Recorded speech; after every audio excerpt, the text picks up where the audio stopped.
Hi everyone. This video is part 3 of 4 of my 9/11 book review video series that I am doing in memory and honor of the 20th anniversary of September 11th, 2001. So far, I have shared 3 books with you about September 11th. The first book was a graphic novel for children by Don Brown.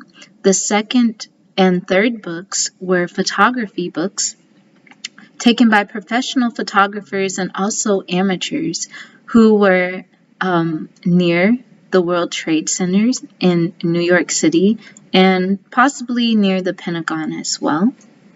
And the fourth and final book that I'm going to be reviewing is a very, very powerful book. It was published in 2002, and the title of it is September 11th, An Oral History, and it was written by Dean E. Murphy, or compiled by Dean E. Murphy. Now, out of all of the books that I have reviewed for this video series, I feel that this one was the most powerful out of all of them. Even though it contained no images, it contained no photographs, just the power of the words coming through the page was almost, I'm not even gonna lie, it was very overwhelming. It was very overwhelming. I usually can go through books very quickly. I can read about almost any topic. But there was one book before this that I had a difficult time going through that I haven't even finished, and I've had it since I was 14 years old. And that book is 100 Years of Lynchings. And it talks about people of African descent who were lynched in the United States from the late 1800s until the early 1950s and 60s. This book somewhat reminded me of the trauma of 100 Years of Lynching. Though it was not lynching, it was on the same level of horror for me when I was reading this. This book contains 40 personal stories and accounts by those who were in the World Trade Center, for those who were outside of the World Trade Center or the Pentagon but had loved ones who were there, and also those who survived the Pentagon. I have a lot of markings in this book because there were so many stories that I had to mark the ones that stood out to me. Also parts of the book that stood out to me as well. So before I get into this book, let me tell you a little bit about the author. And this is an old photograph of him in 2002. It says, Dean E. Murphy is a reporter for the New York Times who has written about the attacks on the World Trade Center. He previously worked as a foreign correspondent at the Los Angeles Times when he covered the terrorist bombings of the American embassies in Kenya and Tanzania, as well as the conflict in Bosnia-Herzegovina. If I'm pronouncing that right, I'm sorry I butchered it. He lives in Montclair, New Jersey, with his wife and 3 children. Now, as I stated, this book was published in 2002, so about a year after the World Trade Center attacks. It's published by Doubleday, which is a division of Random House, and the book is dedicated to in honor of those who lived. At the front there is a layout of the city of Lower Manhattan, and it shows where everything was, if you can see it. I'll give you a close-up view. The second picture is the Pentagon and its layout, because there's stories from the Pentagon survivors in here as well.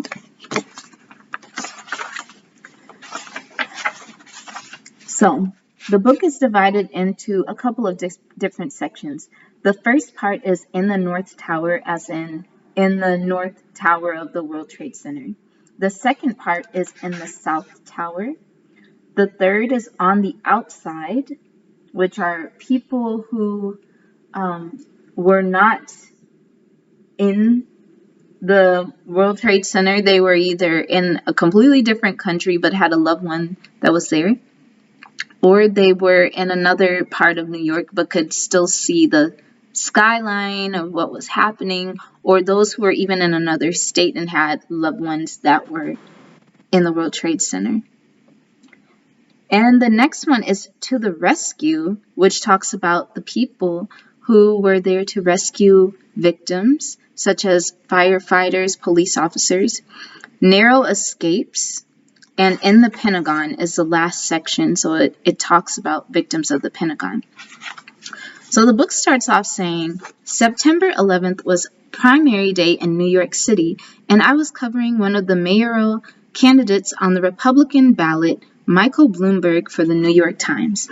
Now, in preparation for this book and for this whole video series, I spent about a month looking at the news footage of what was in the news at the time before the attacks happened.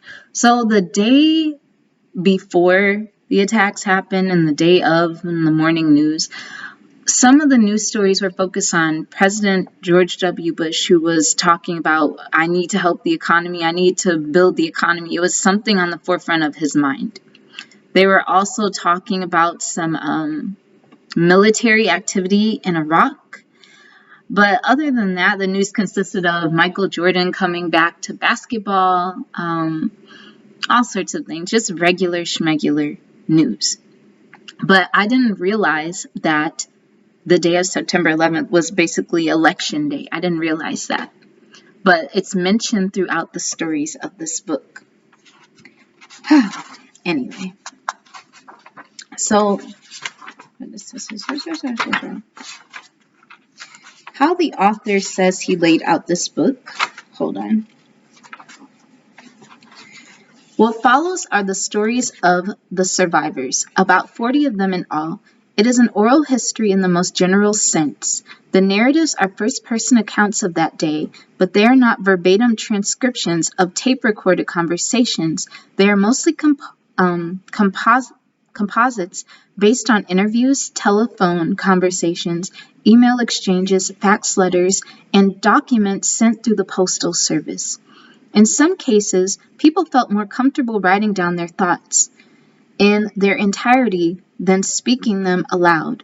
In others, they turned to me to make sense out of the series of rambling conversations and written communications that retraced old ground, broke new ground, and sometimes went entirely off track. And I understand where these people are coming from, because I also, even though I was not there, I also have somewhat scattered memories of that day. Whenever I get afraid, especially when I was a child, whenever I would get very, very, very terrified, my mind would go black. It only happened maybe 2 or 3 times. One when I almost got hit by a car. One when I jumped off the bleachers and fell on the ground on my head. And another, I think, when I was almost in a car accident. My mind wiped away my memory. And I can't even remember. I just see black. And I noticed that happened with some of the people in this story. Some of them mentioned they can't remember what happened because there was such a high amount of fear that their brain could not handle. So I understand where they're coming from when they can't remember certain things. They blocked it out of their mind due to the trauma of what they experienced. It says, my approach to the narratives was not to worry about the manner in which the information was imparted. My task was to assemble an eyewitness history of that day, not to determine its content or dictate its form. The flexibility ended, however, when it came to accuracy. I had one uncompromising rule. In their final form, the accounts had to reflect the best and most truthful recollections of the people who told them. That sounds easy, but it was not always. Some of the interviewees, when confronted with their own words on paper, were inclined to soften the edges, refine the language, or conceal vulnerabilities of their own or others. That could not happen if the history was to be accurate and credible, and in the end they all concurred. And I'm actually very glad that they told their accurate story, because it truly gave me a picture of how horrible that day was. I already knew September 11th was horrible, but just reading the first person accounts only increased just the terror of that day. So, first part, in the North Tower. Most of the beginnings of each chapter has quotes from Mayor Giuliani.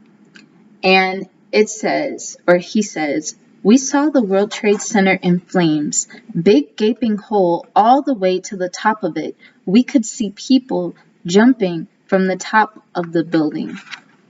And that's one thing that a lot of people just don't really focus on. Like, they'll focus on the planes crashing into the towers, but the people jumping from the buildings is basically the main thing I remember from September 11th.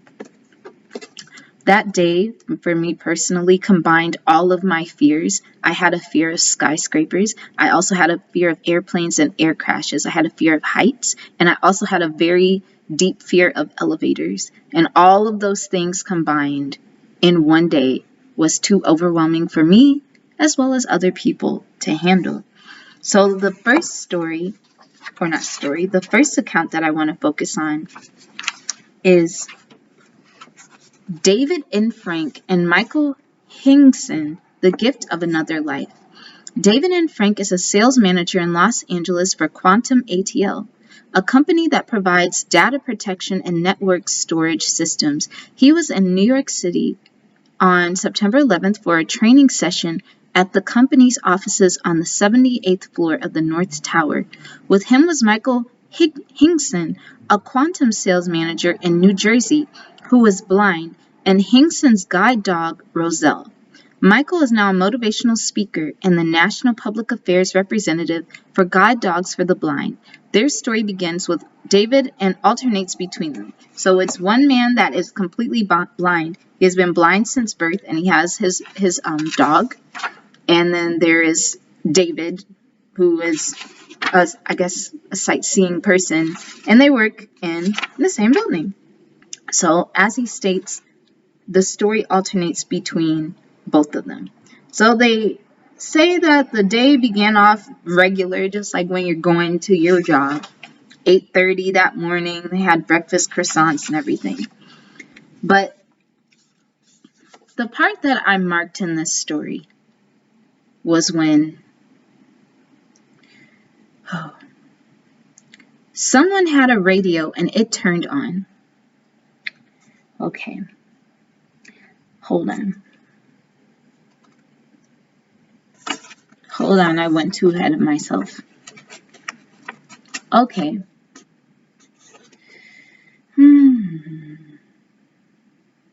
Okay, this one is, I believe, David's account. So David is getting his morning breakfast. It was 8:45. He says, "I was looking around the office and was finding nothing." So he was looking for something in his office.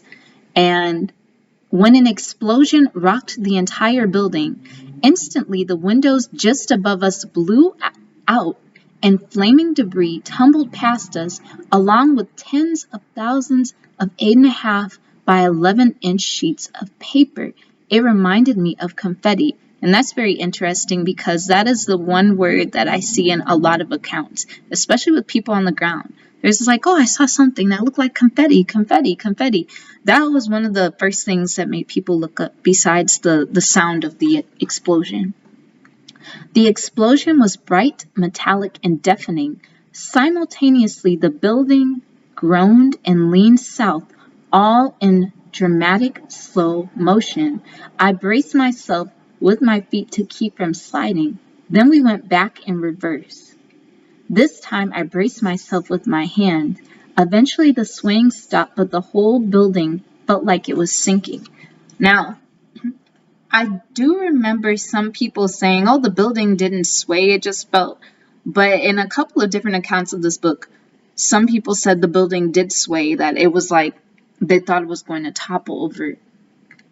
Anyway. Was it a terrorist attack? No, probably an explosion in an office above us connected to a gas leak. But no, it was too intense for that. Why would a terrorist attack the top of the tower? Just above us, there was an aura of orange light. Black smoke, multicolored paper, and burning cinders accented the sky. There was a smell of gas. Then my gaze fell on 2 World Trade Center, the other tower. There was a splash of black on the side of the building. It was shaped in a circle and looked like an ink stain.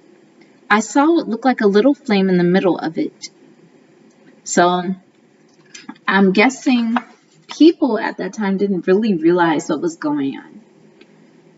So, Michael, who has his seeing eye dog, or his guide dog, blah, blah, blah, blah, blah. When the building started to vibrate so violently, Roselle, which is the name of the dog, got up right away. She'd been napping under my desk. Normally, she wouldn't stir when the wind shook the tower, but this time she was looking around, knowing something needed to happen. I believe that dog, if he didn't have that dog with him, he wouldn't be telling this story. Animals have this keen sense of awareness when something is coming their way. They might know when a tornado is coming. They might know when a flood or an earthquake is coming. This dog navigated this man through the building to safety. And animals are amazing sometimes. So, switching back to David. Someone had a radio and turned it on. A plane had hit our building. Then it was 2 planes. That explained the smell of jet fuel. We certainly had inhaled a lot of it. Around the 40s, we heard voices from above yelling, "Move right! Burn victims coming down." I caught my first glimpse of her on the staircase. She was in her 20s or early 30s. She turned the corner around us. 2 or 3 people behind her.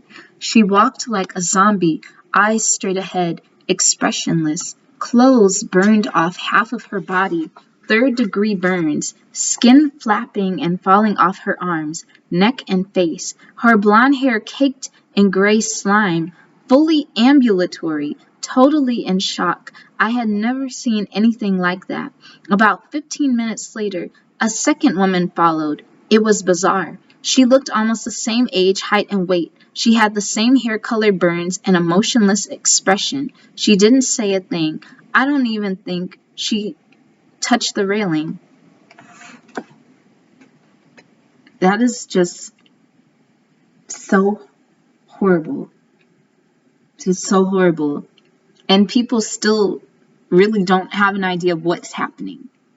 And what really irked me in this book, I know I shouldn't say irked, but it really made me mad. Like, you have people going down and they're telling them to go back to their offices because they're like, oh, it's just a fire. Oh, it might have just been a small Cessna plane hit the building. Look, I don't care if any plane hit a building. You think I'm going to be next door? You think I'm just going to, oh, it's just a small airplane. It just hit the building, Oh, no, that's horrible. Oh, it was a bomb. Do you think I will be anywhere near any building or in a building next to the one what if it explodes? Like, it drove me crazy reading stories of people just taking their time. You're like, oh, it's an emergency. Now, some people understood it and were trying to get out of the buildings, but others were just taking their time, going down, listening to the authorities like, no, we have to go back up. Go back to your offices. They've handled the fire. I just got to continue reading. So, eventually they made it out. They got out. Anyway. Okay. They got out of there.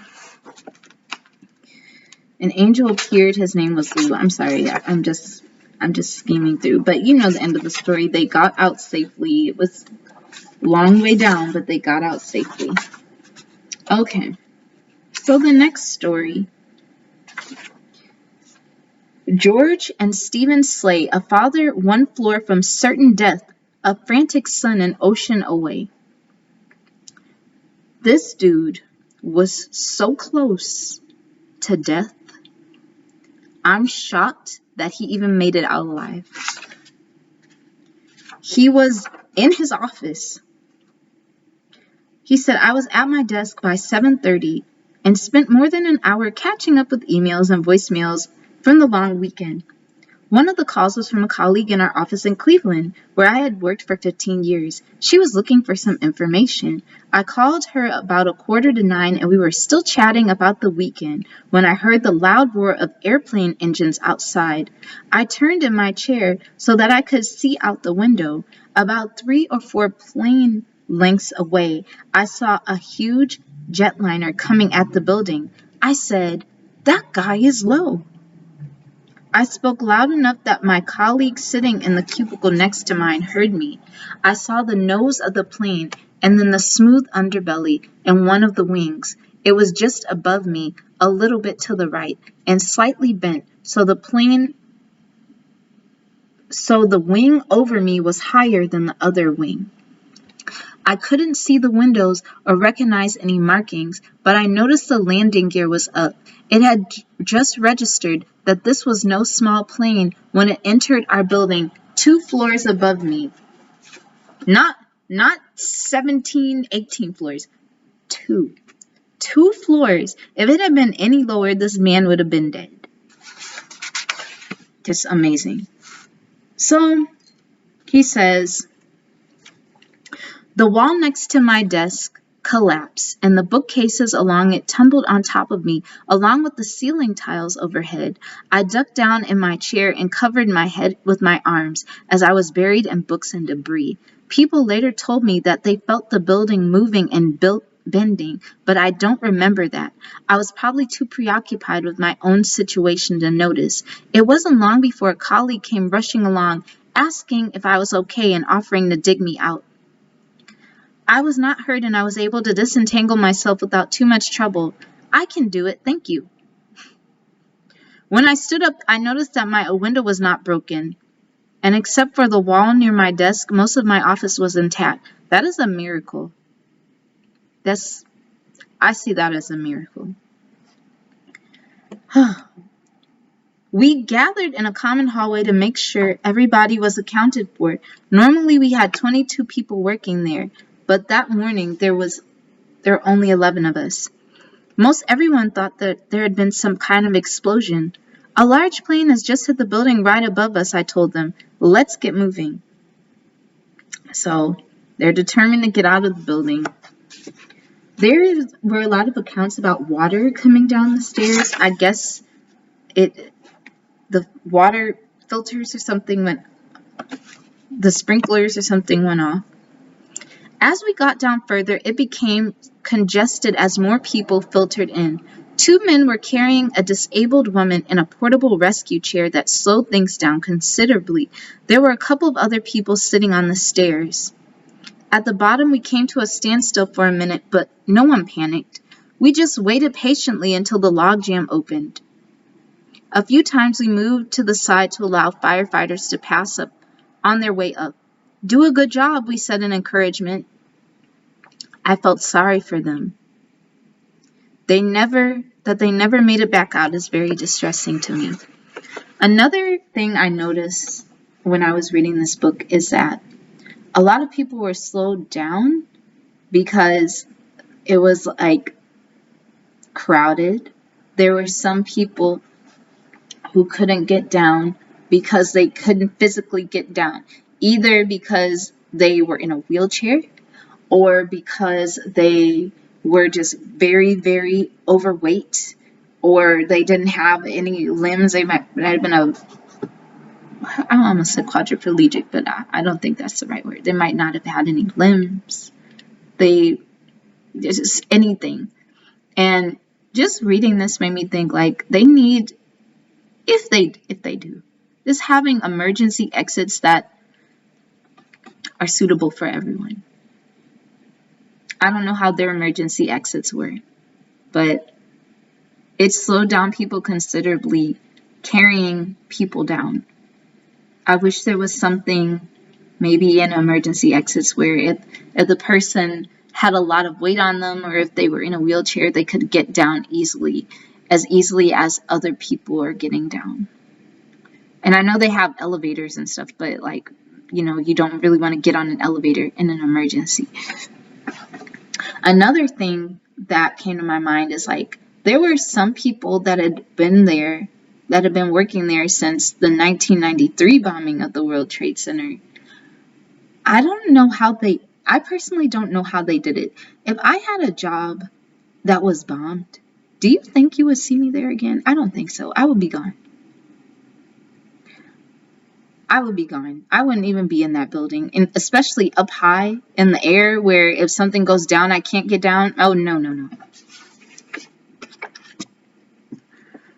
I feel that September 11th truly prepared, especially companies, for emergency exits and fire drills and active shooter drills, especially active shooter drills.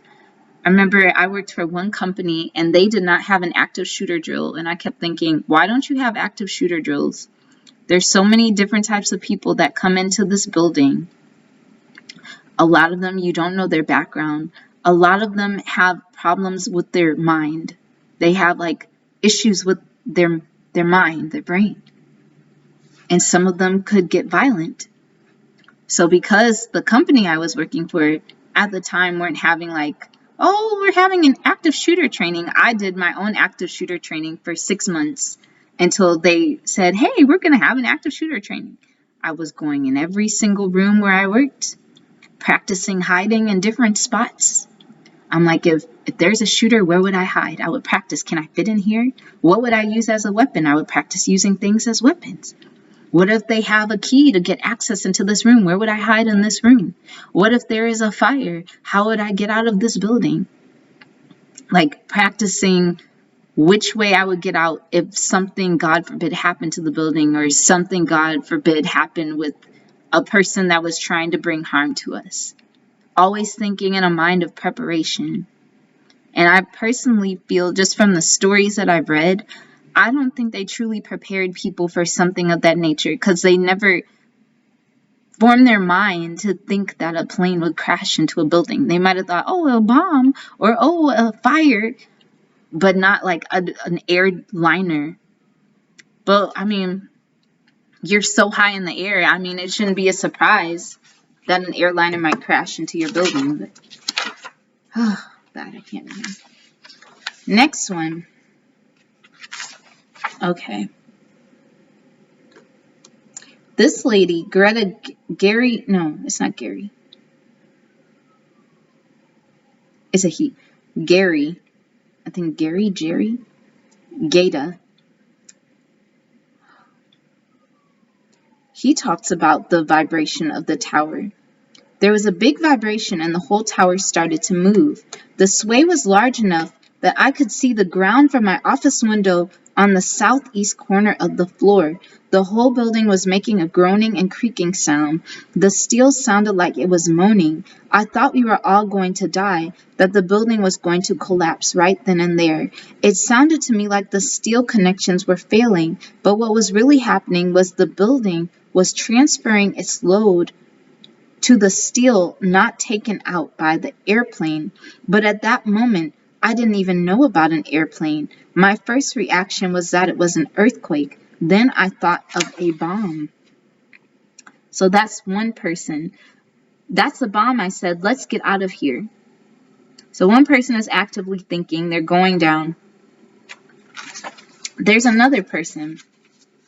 And I really related to this woman in this account.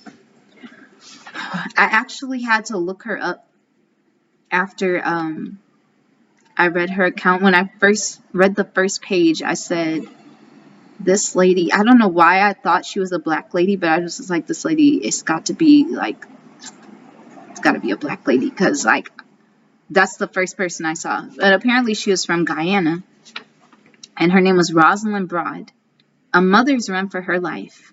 Rosalind Broad, and I haven't found a picture of her, so I really don't know what she looks like, was the master of the keys at the World Trade Center. Every day she would report to work in the key control room in the basement of the South Tower. Anyone who wanted to get anywhere that required a key needed to see her first. Elevator operators, window washers, electricians, repair workers, cleaning crews, outside contractors. They all lined up outside her bulletproof window, produced the required ID, and signed out. When things got hectic in the adjacent Operations Control Center, Rosalind would walk down the hallway and help out answering the telephones or keeping an eye on the security monitors. September 11th was one of those hectic days, with more calls coming in than the 4 people who could possibly handle. So there were 4 people there in her little office. For about 16 minutes, Rosalind listened and tried to help, if only by promising to do her best. But when the United Airlines Flight 175 struck her tower, she said enough was enough. I'm like, see, this is a lady who was just thinking. This was a lady who was thinking. I am the only one from that basement office that made it out alive. And that's because I lost it. I went crazy with fear. I just had to get out. I was thinking of my 2 children growing up without their mother. My colleagues down there with me didn't want to hear about that. I was just screaming and making the men crazy. We saw on the security cameras what happened to the North Tower. We also got frantic calls on our radios from security officers who watched it burn. Then the second plane hit our building. We didn't know what it was. They tried to tell me the big explosion that threw me on the floor and knocked out our power was an elevator dropping. I knew better. You think I'm a bleep fool? I said to the operations manager, Edward Calderon. I have been in this building for so many years. I know that is not an elevator falling. I cursed all of them out and started to cry. I stayed on the floor and rocked back and forth. It was like I was out of my mind. I related to this story initially because I work with a lot of people. I worked in customer service since 2009. And one thing I will tell you is that people, if they think you're an authority figure, most people will just listen to you. They'll just listen to your every word, even if your every word leads them to death. A lot of people do not think critically. A lot of people put themselves in situations because they think somebody else knows what is best for them. And this lady right here, they were trying to lie to her and tell her that it was an elevator falling, even though she's worked in this building and knows the building in and out.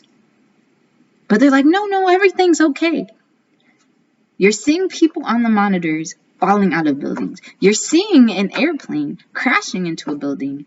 You're seeing horror all on the screen. And you want to tell me that this is just an elevator falling and expect me to stay in this space for a job, for a paycheck? I don't think so. It got me messed up. And that's how she felt. She's like, look, forget you, and forget you. I got 2 kids to take care of. So she says, this part, then the emergency lights kicked in. We could see again. I jumped up and grabbed my bag. Where are you going? Calderon asked. I'm getting the hell out of here, I said. Calderon ran ahead and disappeared for a minute down the hall. When he came back, he looked like he had seen a ghost. He hugged me. Rose, don't go out there. It is much safer in here. See, this is people not using their common sense. Is people not using their common sense. You want me to stay in a building. You just saw a plane crash into the other building, but you want me to stay in the building next door? The safest thing is to be away from this building, but you want me to stay in the basement and continue working like I'm some type of wage slave. But there are companies that will work you to death. They don't care if you die on the job. They don't care they don't have security for you or that you're working with toxic materials. No, just stay there and work for a paycheck. But this lady wasn't having it, and that's why hers is the only story in here from that room. He said, Rose, don't go out there. It is much safer in here. She said, I have 2 children. I don't want to die.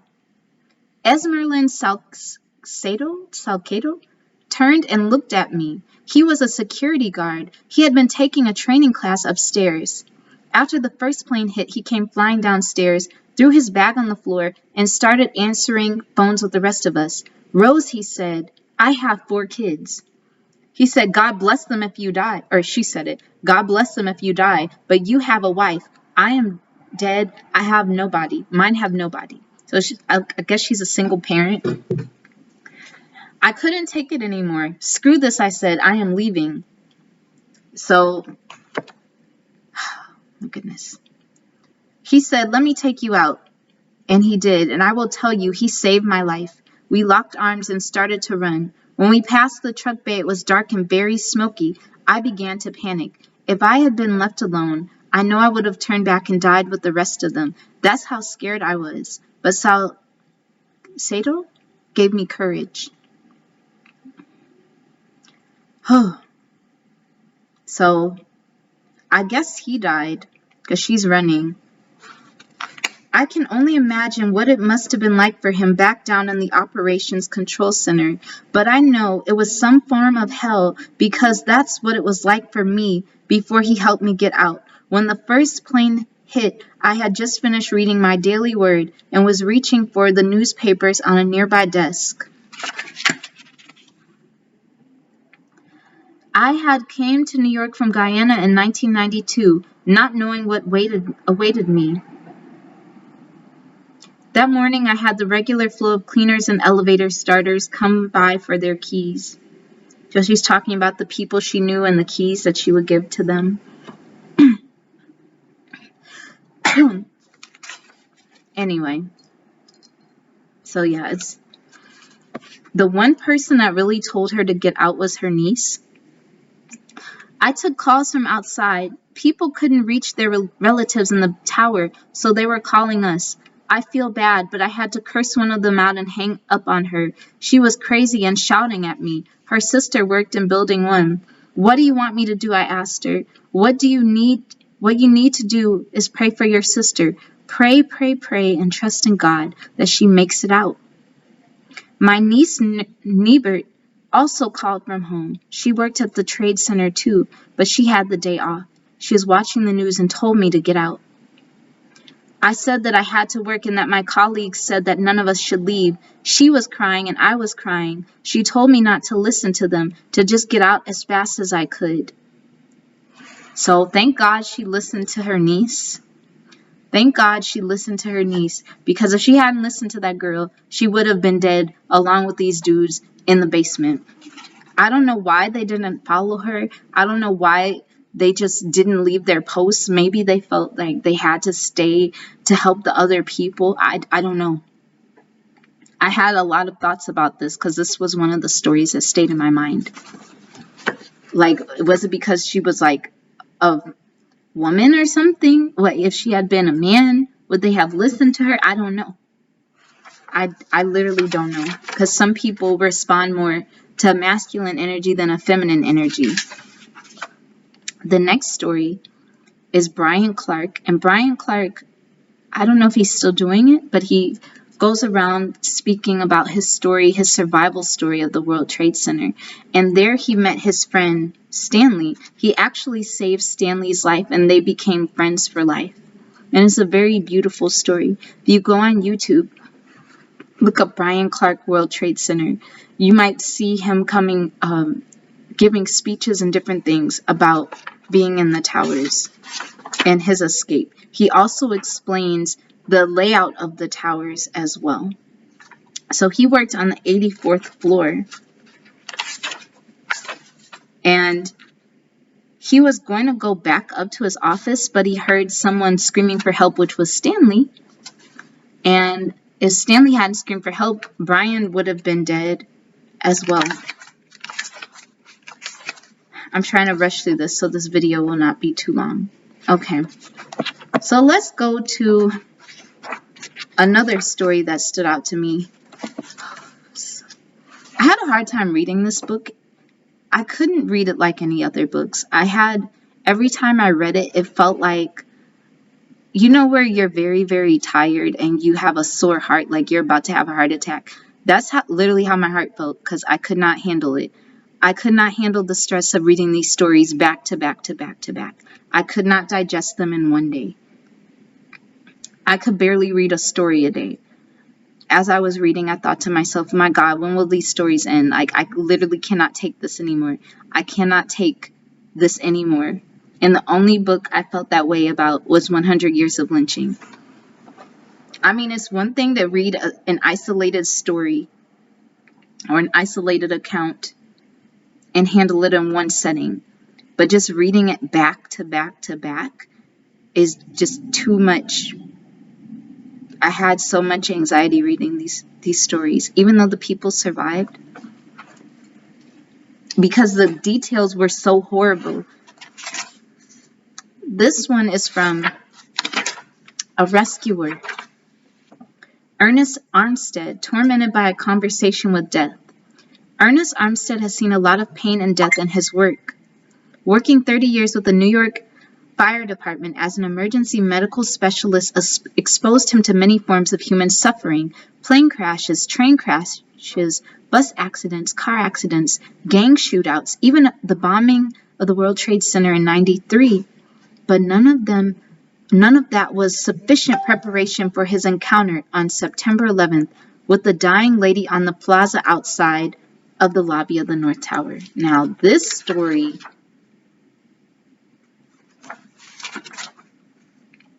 so he's in there.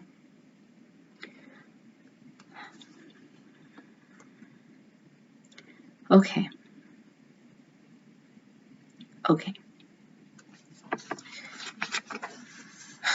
Let's see.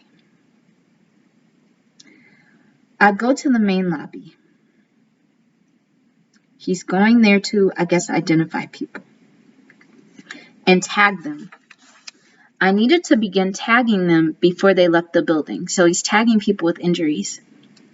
Triage is the first thing that should be done at a disaster like this. It basically means dividing the injured into 4 categories so that the backup medical teams can move quickly in and give treatment to those who need it most urgently. The categories are indicated by colored tags that are hung around the person's neck. Green is the least serious, yellow more so, red indicates critical injuries, and black means the person is dead or close to it. When you're engaged in triage, you have one thing in the back of your mind all the time: my backup is coming, my backup is coming.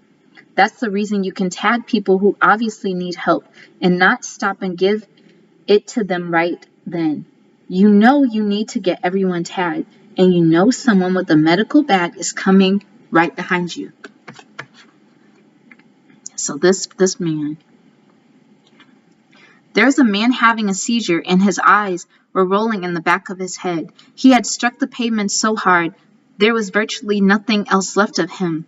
There were a couple others that I never got to, but I could see from a short distance they were dead. And then there was a lady with nice hairdo and earrings. This part, I swear to God, this part, some of these stories, some of these accounts literally made my heart race. It was almost like I was there. But this part scared the crap out of me. When I got to her, I ripped out a black tag. What impressed me and scared me was that she was alert and was watching what I was doing. I put the tag around her neck, and she looked at me and said, "I am not dead. Call my daughter. I am not dead." I was so startled that for a split second I was speechless. "Ma'am," I said, "don't worry about it. We will be right back to you." That was a lie. She couldn't see what I could see. Somehow, I guess it was an air draft or something. Her fall had been cushioned enough so that she didn't splatter like the others. Still, her body was so twisted and torn apart that I could only ask myself, why is this lady still alive and talking to me? How can this be? Her right lung, shoulder, and head were intact, but the diaphragm down. She was unrecognizable, yet she was lucid enough that she continued to argue with me. "I am not dead," she insisted. I am convinced that she had some medical training because she knew I had given her the black mark of death, and she resented it. "Don't worry about what I put around your neck, I told her. My coworkers are coming right now. They're going to take care of you. So he keeps tagging. He keeps tagging people. And as eerie and unsettling as our first encounter had been, the second one was even worse. She started yelling at me. I am not dead. I am not dead. They're coming. They're coming, I replied without stopping. I am not dead. I am not dead. So she's just screaming at him. I'm just like, whoa. Whoa, dude. What the heck? I'm literally like, dude. The will of the human being to live, the force. Some people die because they want to die. Some people have such a powerful will to live that even if you cut off their freaking head, they're still going to be blinking and seeing. Just like in the French Revolution, where they chopped off people's heads with the guillotine and they held their heads so they could see the crowd and they were still blinking, that I've read about. This lady obviously had this very powerful will to live, that even though half of her body was gone, she was still saying, I am not dead. I'm like, whoa. There was also somebody in here that said they saw, I kept hearing the term exploding, bodies exploding, but I don't know why. I had to look up spontaneous human implosion or something, or spontaneous human combustion, where humans just combust. They just blow up for no reason. And I don't know if they use the word exploding because that's what it sounded like when they hit the ground, or if they actually exploded. I don't know the scientific ways. Maybe the fall from the building generated such heat in their body that they did explode. But this whole description from all these accounts, it sounded like an entire apocalypse, and I just couldn't take it anymore. Like, I could not take it anymore, and I just had to put this book down for a day just to recover. I had to recover from this story. It took me about 2 days to recover, because there was something about this story that just disturbed me. It was just very, very disturbing. Then the last section is about the Pentagon, and it wasn't that many stories. One thing that was common throughout the stories where they talked about a great fireball rescuing people. The response was very quick. I guess because they had so many people with military training there that they didn't have as many casualties as they did in the World Trade Center. Also because they had been practicing with all of these different fire drills. Also because they knew about the World Trade Center attacks. So I guess they mentally were prepared, because some of them in the accounts were like, oh my gosh, I hope they don't come here. So this guy that says he was saved by a window states, the fireball lifted me off of the floor. It felt like a big set of hands pushing me. People facing the window said it turned orange outside in an instant. I saw a bright white flash out of the corner of my eye, and this is the Pentagon, and then felt the tremendous overpressure of the explosion. It was like a make-believe scene out of a movie. I probably moved 3 feet in the air, though it could have been even double than that when I think about it, before I was sent crashing down to the ground. What's interesting about the Pentagon accounts is that they had training. So this person, Janet Deltuva, says, sometimes I looked at people and I could see that they might break down, but we would both look away before that would happen. If you started crying, the fear was that you wouldn't be able to stop. There is no life experience that prepared me for this. When I underwent emergency readiness training, we pretended a plane had crashed. We pretended to have noise and smoke. We pretended to crawl under barbed wire, and we pretended to load stretchers on a plane. Maybe some of that day I was doing some of that pretending, pretending that it was an exercise. There was somebody else that said, this was John Lester. Fortunately, we had been having fire drills over the previous year to get people used to leaving. In the past, we had alarms go off, but people didn't want to go. So some people were told that a second plane was going to come crashing down, but there was no second plane. It was just military personnel. Like, I'm sorry, I have to gather my thoughts. So if you are one that just loves reading about first-person accounts, I would get this book. It was very, very detailed. You really get a very accurate and thorough description of the World Trade Center, the Pentagon, the layouts of the building, people's initial thoughts with the building. There was one person, a firefighter, I think, he was killed by somebody jumping out of the building. People don't talk about that. There's some stories where I feel like the news just kind of covered it up, or they just didn't mention it again. Like, for example, one account, as I stated earlier, said they saw somebody, a person strapped in an airplane seat on the ground. So when I went to research it online, I think it was Snopes. Is it Snopes or Scopes? Snopes or whatever.com said, oh no, that wasn't a fact. That was a lie. That wasn't true. But I'm like, if it wasn't true, why was it in this person's account? Why was it in this person's account? There's so many differing stories from that day and accounts from that day of what people saw and heard. Just like the World Trade Building 7 falling down. Or, I don't know. So many things. That's where all these conspiracy theories came from. It's just like differing accounts of people that had seen things with their physical eyes and being told that they did not see it. And that's why people question things.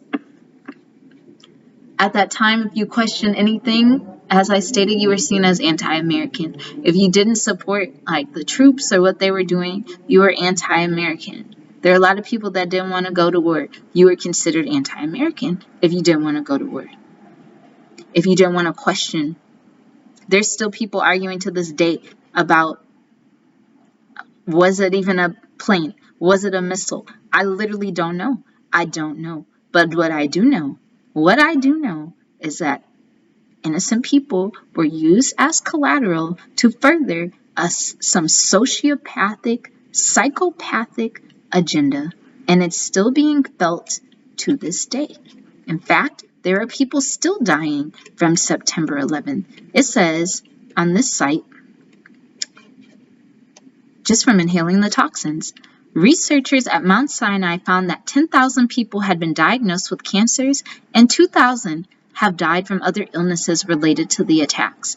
A long-term study also found that law enforcement officers in New York City have 50% more cancer diagnoses after 9/11 than they did before the attacks. And some of the cancers or diseases are multiple myeloma, prostate cancer, thyroid cancer, leukemia, malignant brain tumors, kidney cancer, and non-Hodgkin's lymphoma. There's another site called 9/11. Did you live or work in Lower Manhattan between 9/11 and May 30th, 2002? The 9/11 dust, the 9/11 dust and fumes are proven to have caused breathing and digestive conditions, plus over 70 different cancers, including breast cancer, prostate cancer, and skin cancer. Downtown office workers, residents, students, teachers, first responders, and others may be eligible for lifetime health care, plus tax-free cash payments from the 9/11 Victim Compensation Fund. Now, in this 20th anniversary of 9/11, teachers are trying to find a way to introduce children to this historical event. I know the first time I met a young person that didn't know anything about it, I was thrown off. I was personally thrown off. But then I had to pause and be like, oh wait, they were either not born at the time or they were very, very young. Because I was like, oh, 9/11. And they're like, oh, 9/11, what was that? And I'm like, what? I'm like, September 11th. They're like, what was that?